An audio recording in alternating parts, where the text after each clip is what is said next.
Mike is his own man, and he's going to forge his own path here. I think he's going to be a really, really good fit for our locker room, really good fit for our team. I never thought I'd be traded, but that's the harsh reality. Everything happens for a reason. It's a blessing in disguise. I'm going to figure it out. The Packers organization made the right decision and trusted me. I'm going to carry that with me. Jerry Jones clearly had no idea what he was doing to the Dallas Cowboys fan base once he traded Micah Parsons, because the ramifications from this trade are already being felt, and this trade just got so much worse. So for those of you guys that don't know what happened or have been living under a rock, the Dallas Cowboys traded Micah Parsons to the Green Bay Packers in exchange for 2 first-round picks, 2026 and 2027, plus a run-stopping defensive tackle, a very good run-stopping defensive tackle in Kenny Clark. Following that, the Packers immediately signed Parsons to a 4-year, $188 million contract with $136 million guaranteed, making him the highest paid non-quarterback in NFL history at $47 million per year. And fans are really frustrated by this because you're pretty much trading Micah Parsons for 2 second-round picks because the Green Bay Packers have the second best odds to win the NFC following this trade. It's not like you're trading Micah Parsons to the Cleveland Browns or the New Orleans Saints or the New York Giants or the New York Jets. This is a team that is probably going to have a draft pick in the 20s, and that's why Cowboy fans are very frustrated. And honestly, the reaction from Cowboy Nation is very warranted. I mean, you're seeing stuff like this. It's my pleasure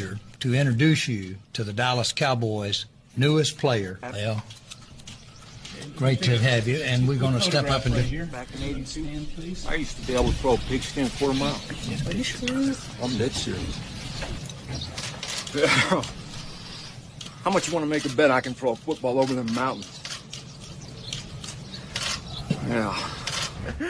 NFL season's around the corner, and Dak Prescott just needs 1 passing yard in order for his square to hit. Guys, you can sign up with my promo code Microphone to get a free $50 in lineups when you play $5 or more on Prize Picks. Once you get that, use $25 on this lineup here to make $131. I've already been making picks so I can snipe the best lines early on. And in this case, I'm pairing Dak Prescott to get 1 passing yard, which is a free square, with Kyren Williams getting a touchdown at any point and Justin Jefferson scoring a touchdown versus the Chicago Bears. On top of that, if you want more plays, I've created an incredible Discord community of experts in the WAP link in the description down below. And thank you, Prize Picks, for today's sponsor. Yeah, I honestly give a lot of credit to social media for the way they're roasting Jerry. And by the way, they're not just roasting Jerry, they're roasting Jerry to his face. Look at what Eagles fans said to Jerry Jones just the other day. Keep doing what you're doing, Jerry. We love you in Philly.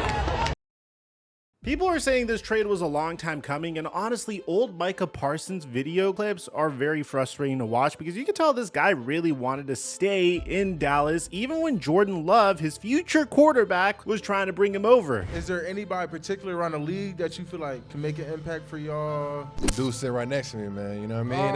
That'd be pretty cool. That'd be pretty cool, no? You don't think so? All right, listen. My fault. I'm a for lifer. I like Me that. and Jerry Jones, we done talked. That's my dog. So following getting the news that he was being traded to Green Bay, Micah Parsons posted this video of him celebrating.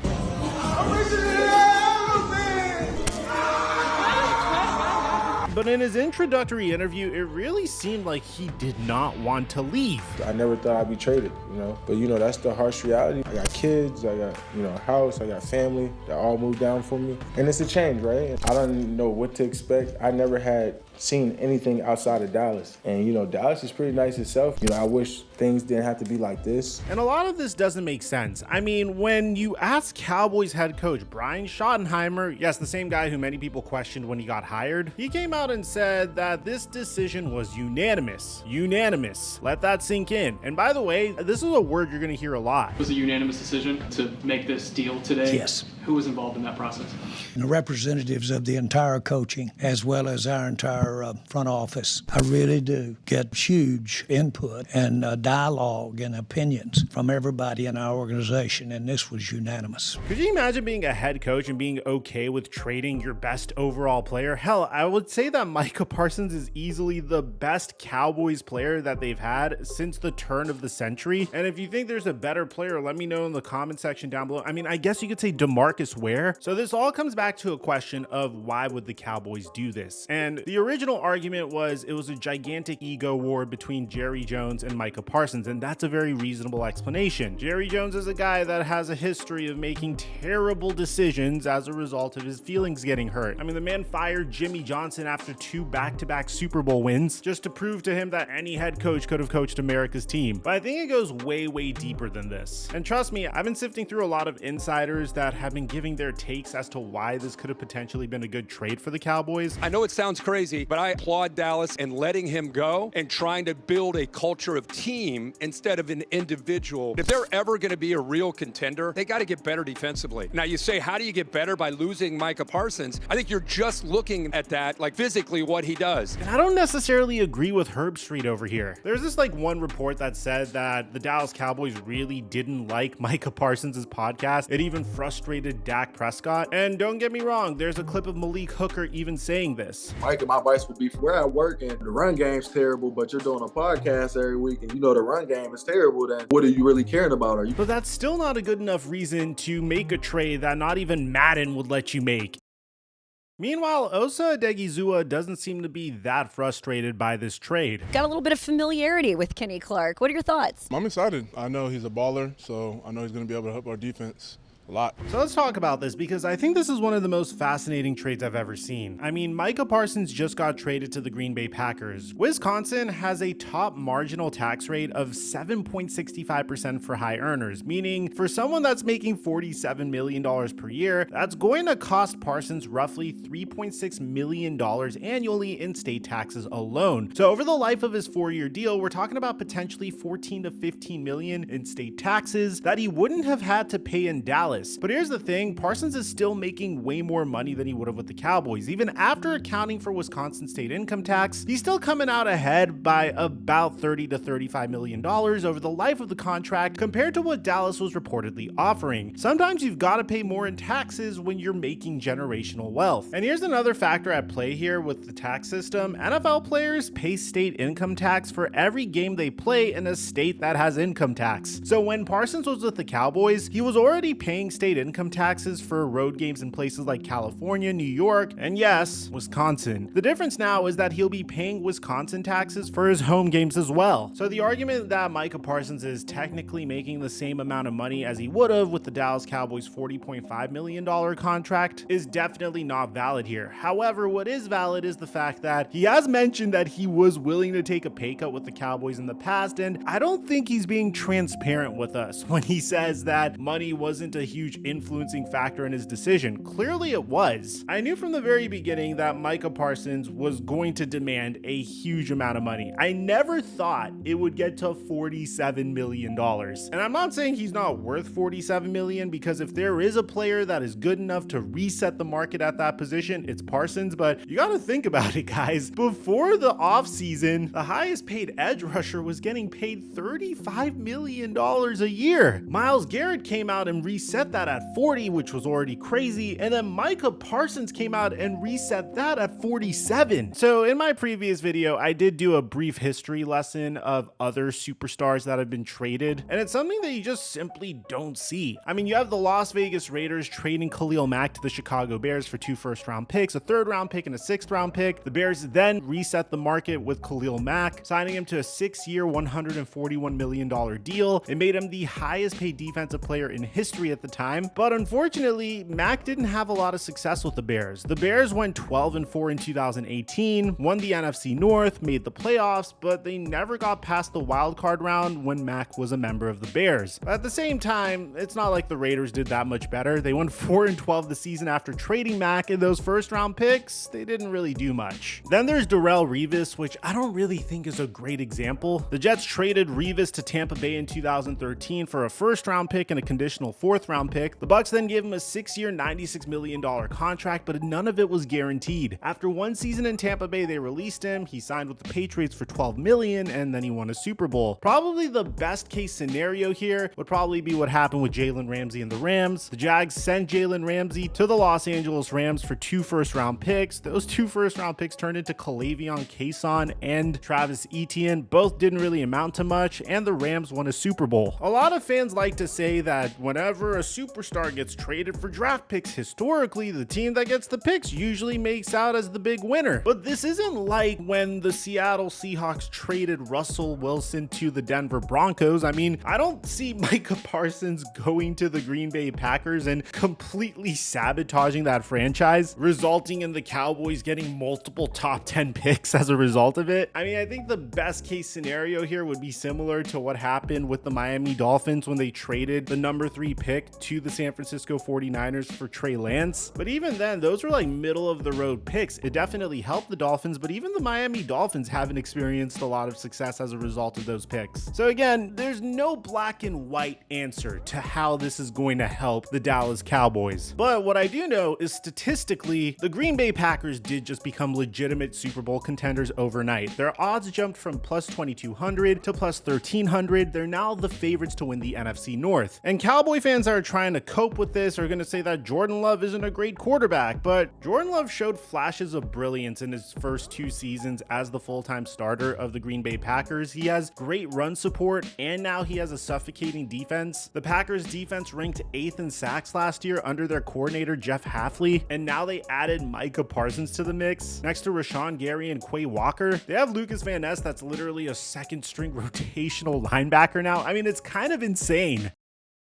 So you might be wondering how I'm just sitting here with a gigantic smile on my face when my favorite player on my favorite team just got traded to a team that pretty much has devastated my favorite team's greatest chance of making a deep run in the playoffs over the past 10 years. I mean, it's either been the Green Bay Packers, whether it was Aaron Rodgers devastating us during Dak and Zeke's rookie season, and yes, that's the last time we had this much hope for a Super Bowl run, or whether they handed us our first home loss in 2023 after Jordan Love crushed us on national TV. Well, the main reason I'm so at peace with this is if you take a look at the Cowboys odds before the trade and after the trade, you'd realize that the Cowboys had no shot at a Super Bowl this year anyway. I've said it ad nauseum on this YouTube channel. I mean, you're in the same division with the 2 best teams from the NFC last year. I mean, the Eagles and the Commanders literally represented the NFC in the NFC Championship. One of those teams won a Super Bowl. The other team went out and got even better and reloaded throughout the offseason. I mean, there was no way that the Cowboys were going to be able to compete with either of these teams. Their pipe dream was making it to the wild card. They are literally in purgatory right now, even with Micah Parsons. And you think I'm just trying to cope? I mean, there's historical data here that proves it. No team in NFL history has won a Super Bowl with a player eating up more than 13.1% of their salary cap. The record holder was Steve Young with the 1994 49ers at 13.08%. Every other Super Bowl winner has been below that threshold. Research shows that the optimal range for Super Bowl winning quarterbacks is between 10.6 and 12.3% of their team's salary cap. Dak Prescott is eating up roughly 22% of Dallas's cap space. That's nearly double what any Super Bowl winning quarterback has ever consumed. But it gets way worse. CeeDee Lamb is making $34 million annually. That's another 12.6% of the cap. So if they had kept Micah Parsons at $47 million per year, that's another 17.4%. We're talking about 3 players consuming over 52% of their entire salary cap. To put that into perspective, the 2002 Tampa Bay Buccaneers hold the record for highest spending on their top 3 players at 27.8% of their cap when they won the Super Bowl. The Cowboys would have been spending nearly double that amount on just 3 guys. The Cowboys went 7-10 last season and ranked 28th in defense even with Parsons on the roster. The harsh reality is that when you're allocating half of your salary to 3 players, no matter how good they are, you simply can't build the depth that is needed to win championships. The math doesn't work, and history backs that up. The Cowboys received Kenny Clark, who's a 3-time Pro Bowler and an excellent run defender, something that they desperately needed. Plus, they got 2 first-round picks to either trade up for a quarterback or address multiple positions. And since 2010, Cowboys' first-round picks have combined for 40 Pro Bowl selections, which is the most in the NFL. So historically, they've been pretty good at drafting. But more importantly, this trade gives Dallas the salary cap that they desperately needed. Instead of having 3 players eating up 52% of their cap with minimal room to build depth, they now have the financial freedom to address multiple positions and create the kind of balanced roster that actually wins championships. Sometimes the best move isn't the flashiest move, but you have to understand this was a self-inflicted decision. I mean, if Jerry Jones paid Dak Prescott on time, if he paid CeeDee Lamb on time, if he paid Micah Parsons on time, you could have easily built a Super Bowl contender around these three players if you didn't take your sweet time and drag out negotiations the way the Cowboys did. There's no question in my mind, Dak, CeeDee, and Micah are good enough to win a Super Bowl at the right price. A lot of spotlight on Jerry Jones as a GM. So I wanted to look at how the lack of planning by the Cowboys, how that's cost them. If they first extended Dak when they could have over both of the contracts he signed, they would have saved $49 million. If they first extended CeeDee Lamb when they had the opportunity and what the market was, they would have saved $14 million. And if he had extended Micah last year when he did the Dak and CeeDee deals, he could have saved $36 million less than what Micah eventually signed for in Green Bay. And that all adds up to about $99 million you could have been paying other players. And then, of course, if you had put him up for trade in the spring, you could have gotten him out of the conference. The trade package, even if you stayed in the conference, the Packers would have been forced to give you more. Could you imagine if the Cowboys extended Dak Prescott at $45 million a year? Could you imagine if they extended CeeDee Lamb at $30 million a year? Could you imagine if they extended Micah Parsons a year ago at $35 million a year? I mean, you would have had enough money for Saquon Barkley and additional pieces to fill out the rest of your roster. You could have gotten that run-stopping defensive tackle you needed. You could have gotten more cornerbacks. I mean, you could have been the dominant power in the NFC East. But Jerry Jones even admitted to us that he was doing this for the soap opera aspect, so we could talk about his team. If we're not being looked at, then I'll do my part to get us looked at. Now, I want you to understand, trading away your best player is never an easy thing to do, especially if the trade happened as a result of the team owner's incompetence and desire to create drama around his team, dragging out negotiations and painting himself into a corner where he has no choice but to trade his best player for 2 late first-round draft picks. So as a result of this, us Cowboy fans are doing everything we can to cope with this decision, and probably the most popular theory as to why this is happening is what Des Bryant tweeted shortly after, saying Arch Manning will have a star on his helmet. It's really funny making a video on this because Arch Manning didn't have the greatest debut. I mean, yeah, granted, I think it's kind of diabolical to make this young man debut against the best defense in college football, but the internet pretty much exploded with tank for Arch theories. The idea is that Jerry Jones, this 82-year-old man that has a history of making terrible decisions, is playing 4D chess. All of a sudden, people think Jerry Jones is Howie Roseman, and he's purposely making the team worse so they can draft the next generational quarterback in 2026 or 2027. For those of you guys that don't know, there's a lot of controversy surrounding Arch Manning and when he's going to declare for the draft.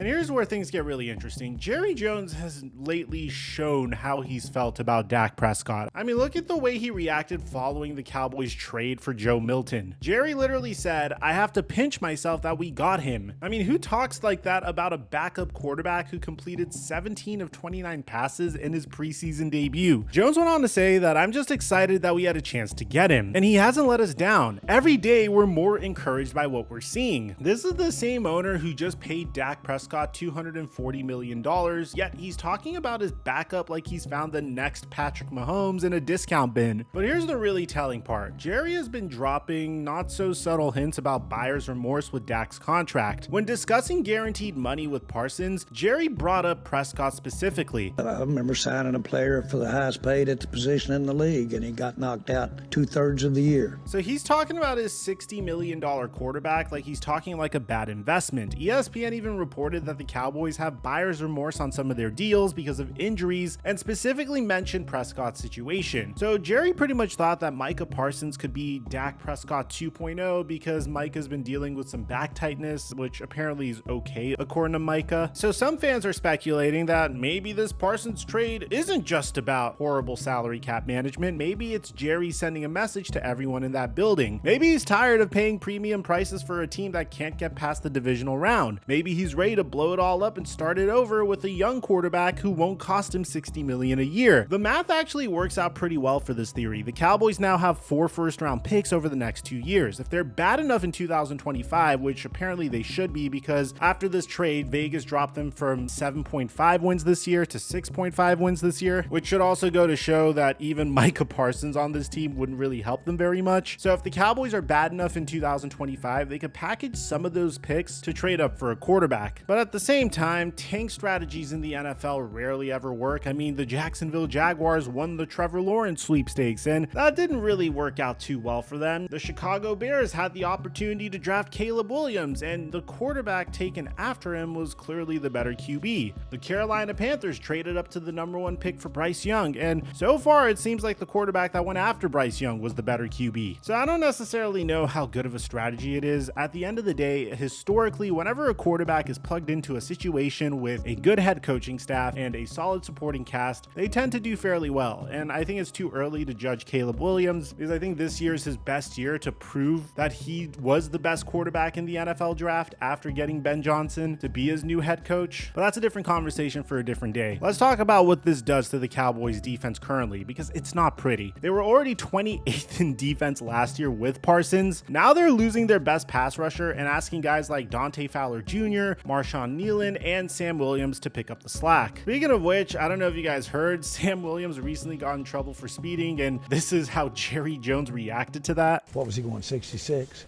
So he's 34 miles an hour less than this year than he was last year. 98 to 66, so that's improvement. Kenny Clark is a solid run defender, don't get me wrong. He's made 3 Pro Bowls and he'll help against the ground game, but Kenny Clark isn't generating 13 sacks a season. He's not forcing offensive coordinators to game plan around one player. It's very easy to speculate that the Cowboys are going to have the worst defense in the NFL this year. This is easily going to be the type of team where if you're in fantasy football and you need to pick up a quarterback, you pick up the quarterback that is going up against this defense because they're so bad. At the end of the day, this is one of those trades that actually makes sense for both sides, even though the Cowboys' perspective was self-inflicted. Green Bay Super Bowl odds went from plus 2,200 to plus 1,300. They're the 6th best team to win it all. They're now tied with their division rival Detroit for the 2nd best odds to win the NFC at plus 650. Which, by the way, I really can't blame the Packers for making this trade because that division is so chaotic. I mean, you have the Chicago Bears who could make a huge jump this year, the Detroit Lions who were one of the best teams in the NFL last year, the Minnesota Vikings who had one of the best regular season records in the NFL, and then the Green Bay Packers who just traded for Micah Parsons. There are so many variables at play here. The Lions lost both their offensive coordinator and defensive coordinator. The Chicago Bears lost Keenan Allen and brought in Ben Johnson. The Minnesota Vikings moved on from Sam Darnold, and JJ McCarthy's getting the start this year, but their wide receiver depth is a little thin. That's why they traded for Adam Thielen. So honestly, it's going to be the Wild West in that division, which is why I applaud the Packers for making this trade. Regardless, the Cowboys Super Bowl odds went from plus 5,000 to plus 6,000. This is their worst preseason odds since 2014. Their projected win total dropped from 7.5 wins to 6.5 wins, which is the lowest for the Cowboys since 2002. They have a 1.1% chance to win the Super Bowl this season. Pretty much, they have like no chance to win the Super Bowl this season. But there's also other drama as well, but I don't really buy this drama. It's very similar to what the Dallas Mavericks did once they traded Luka Doncic. I mean, apparently Dak Prescott was pissed off that Micah Parsons didn't include him in his top quarterbacks in the league in his podcast. Jaden Daniels is leading the pack, so where would you rank him? You think he's top 5? For sure. Give us your top 5 right now. I'm gonna go him. I'm gonna go Mahomes. Mar. Gotta have Mar. Lamar. Can't think right Josh now. Allen. Help me out. Jalen playing pretty good right now too. Jared Goff is a top 5 quarterback right now. And Matthew Stafford. When your best defensive player isn't buying into the team culture, isn't working on the weaknesses in his game, which is run defense, and is actively creating distractions, I guess you could say this is addition by subtraction, but I never viewed Micah Parsons as that much of a problem. I mean, yeah, he kind of acted out just so he could get traded or a better contract throughout this this preseason. But at the end of the day, this is the Cowboys' own fault. This is Jerry Jones' own fault for dragging out negotiations to this extent. Now, could this end up working out well for the Cowboys? I mean, believe it or not, I think they're better off in this situation having traded Parsons than keeping him on the team and just being a team in purgatory. You're not going to be competitive with him on your roster. You might as well get 2 first-round picks, ride out the rest of the Dak Prescott era, and try to blow this up and rebuild. You have a history of drafting well, and I know some fans are saying that recently the Cowboys draft picks haven't been that great, but that's because they primarily spent it on offensive line, and those aren't the splashiest picks, and obviously Mozzie Smith didn't work out super well. My takeaway after sitting and thinking about this on my flight home, which it was a 15-hour flight, I had a lot of time to think about this, was there a better way for the Cowboys to handle this? Absolutely. They could have traded Dak instead of Parsons. They could have structured the contracts differently years ago, but once they committed $60 million a year to Dak and $34 million to CD, keeping Parsons was just a luxury that they couldn't afford if they actually wanted to win a championship. The Packers, meanwhile, have the luxury of Jordan Love on a reasonable contract and the ability to structure their roster around elite talent without breaking the salary cap bank. That's the difference between a team that's thinking long-term and one that's painted itself into a corner. And the Packers historically have shown us that they're always thinking long-term. Remember how they drafted Jordan Love? They drafted Jordan Love 3 years before he started. I hate to admit this, and I hope you guys can understand, it really crushes me as a fan of the Dallas Cowboys to say this, but for Micah Parsons personally, this is a massive win. Yeah, he'll pay more in state taxes in Wisconsin, but he's making $7 more million per year than what Dallas was offering. More importantly, he's joining a team that's actually built to contend for championships now, not hoping to stumble into one despite impossible salary cap constraints. The real tragedy here isn't that the Cowboys made a bad trade, it's that they put themselves in a position where trading their best player became the rational move. When you've structured your roster so poorly that keeping generational talent becomes financially irresponsible, that's a damning indictment of your front office decision making over the last 5 years. The real question is whether this trade will be remembered like the Charles Haley deal that helped the Cowboys build a dynasty in the 90s, or like the Herschel Walker trade that helped Dallas for years. At the end of the day, I just wanted to get all of my thoughts down to wrap up this topic because there's just so much I wanted to say about this topic, and whenever the trade went down, I was so emotional and so crazy, and I had so much trouble gathering my thoughts that I owed you guys this video. This is going to be the final video I make on this topic. I'm personally really crushed that this was the outcome, but I understand why this was the outcome. Let me know in the comment section down below what you guys think about all this. Aside from that, I'm your boy Mike. I'm dropping our mic until our next upload.